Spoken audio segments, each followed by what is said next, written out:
Welcome to the OMG Talk podcast with Paul Finkelstein. Bring advice and talk with small business owners, workaholics, and whiz-bang entrepreneurs. Here's your host, Paul Finkelstein. Ladies and gentlemen, small business owners, whiz-bang entrepreneurs, workaholic professionals, small business owners.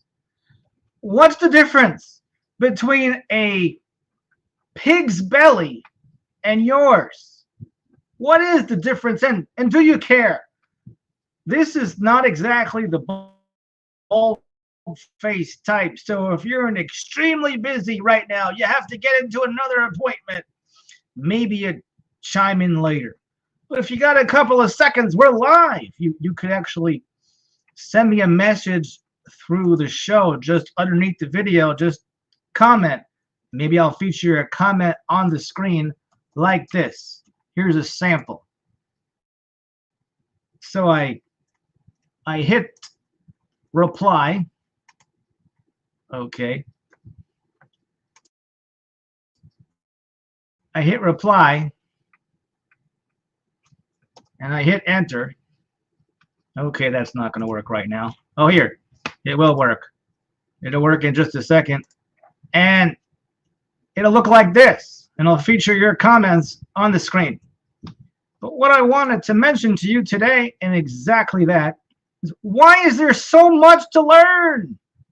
Not just in your profession, but all areas of your life. Why is there so much to learn? So, workaholic, small business owner, whiz-bang entrepreneur, I repeat, a lot of not very bright people equate intellectual input to eating food. Boy, that sounds really profound, doesn't it? Well, once one of my entrepreneur peers, Dan Kennedy, chats about his agricultural clients, and he said this. Dan said, he mentioned that a company that sold very sophisticated soil analysis services to these farmers. They took the dirt samples from all over the farm and got back in return a color-coded map that revealed a variety of mineral deficiencies and fertilizer needs, why farmers were not buying. And there were lots of reasons, but some thought it was smarty pants. Some scoffed at the nonsense. They trust the science. Some balked at the price. Everyone balks at the price. Is there enough value there? Perhaps that they balked at the price. But can you believe that? But a lot confessed that they didn't do what they already knew. To make improvements, why invest in an analysis that you may be wondering too?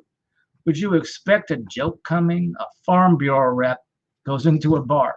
A Farm Bureau rep made house calls from farm to farm, and the farmers urged to attend a workshop for farmers.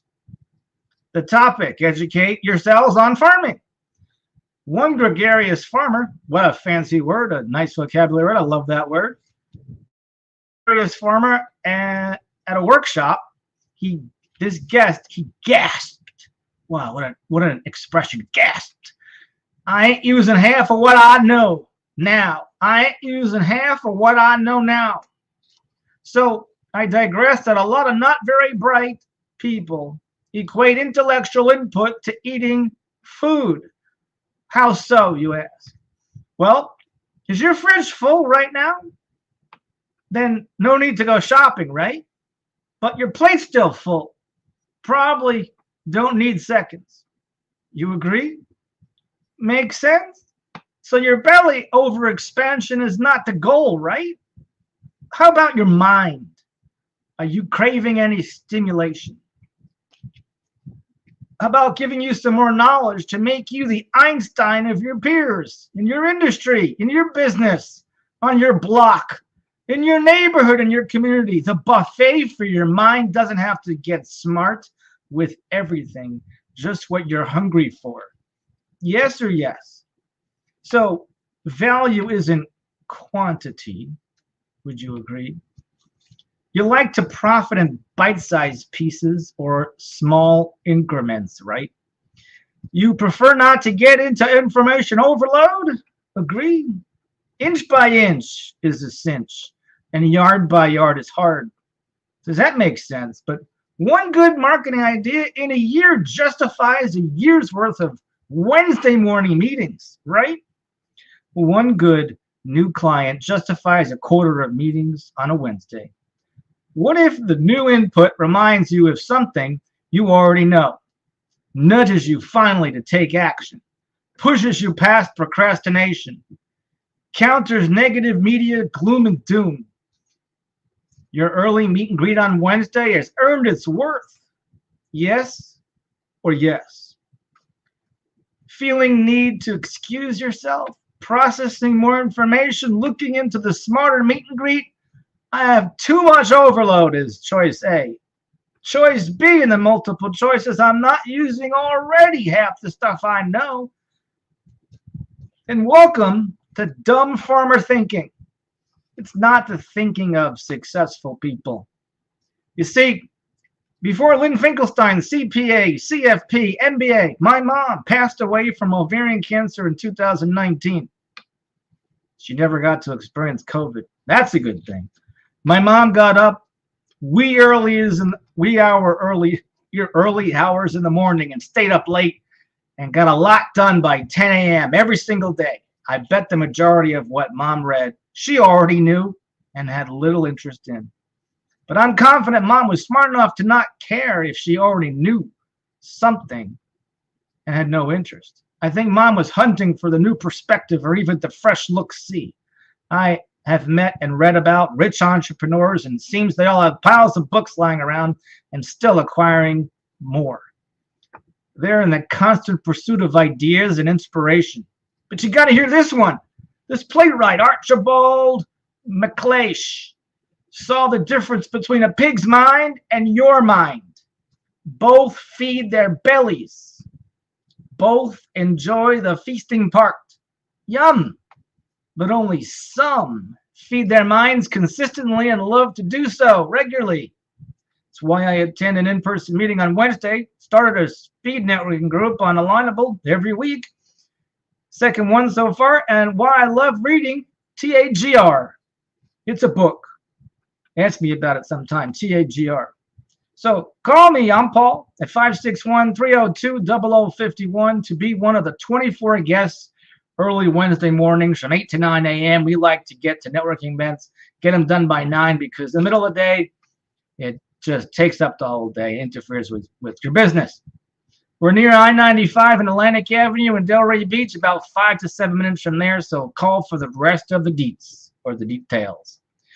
We even have a pig that when squeezed does something fantastic. It manages time, very few meetings managed like this one. Only 1 hour for Paul's buying lunch. Well, I'm Paul. I'm the host of Pig Facilitated Workaholics, Small Business Owners, Whiz-Bang Entrepreneurs. You can find me at paulfinkelstein.com or omg.com or online meetandgreet.com. The past recipients, you can get a guest list on a Google Sheet of the pig meetings. Variety of categories, but no financial categories, please. Why? Well, if your business comes to our meeting and you attend over 85% of the attendance, you can lock out your competition as we have just done. So mom read a lot. She had several newspapers. She read several publications, several phone chats, several peers. And now we're taking over, carrying on the tradition as a fierce entrepreneur and small business owner. Well, thanks for joining me here today. Hiya. As I say, let's take that hiya off. And Tony gets the last word. So Tony, take it away. You've been listening to the OMG Online Meet and Greet Talk Show. Just for listening, grab 28 grand prizes at omgtalk.com or online meetandgreet.com.